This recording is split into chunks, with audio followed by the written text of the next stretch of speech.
प्रेम राही की सारी बात मानता है। जो काम हम सालों साल नहीं कर पाए वो काम उस लड़की ने 2 दिन में कर दिया। अब वो मना अपने बेटे को घर वापस लाने के लिए बहू को तो घर लाना पड़ेगा ना। बहू घर आएगी, हर हाल में आएगी। वो कभी मुझे उड़ने से रोकेगा नहीं।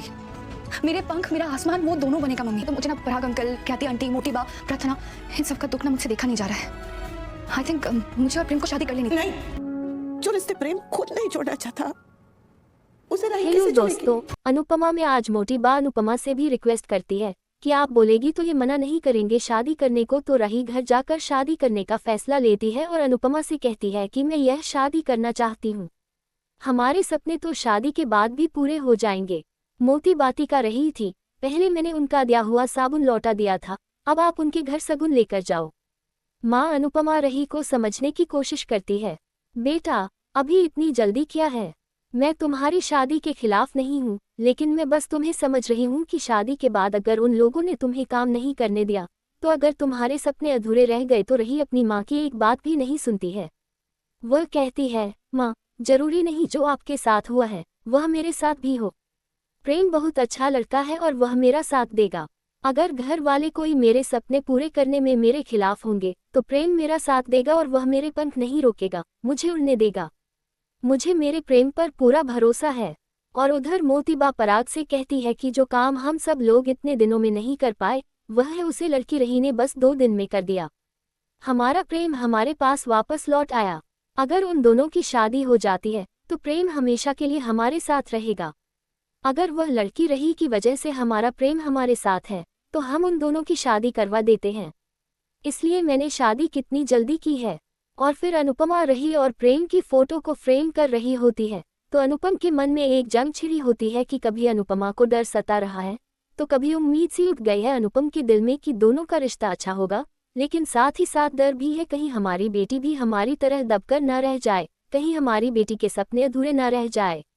और फिर प्रेम जब अपने कमरे में जाता है तो उसे उसकी माँ दिखाई देती है और वह फोटो फ्रेम दिखाई देता है जिसे उसने बनाया था। तो वह देखता है कि फोटो फ्रेम चेंज हो गया है।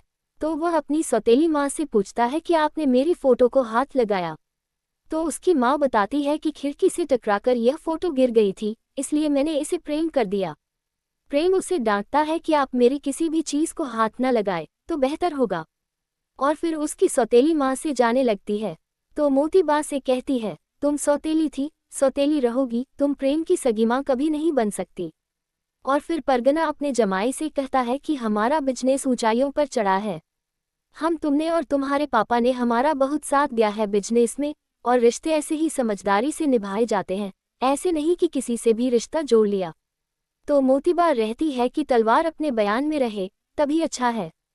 और वह जमाईसा और प्रियंका को अपने घर ससुराल वापस लौटने को कहती है, लेकिन प्रियंका ससुराल नहीं जाना चाहती है।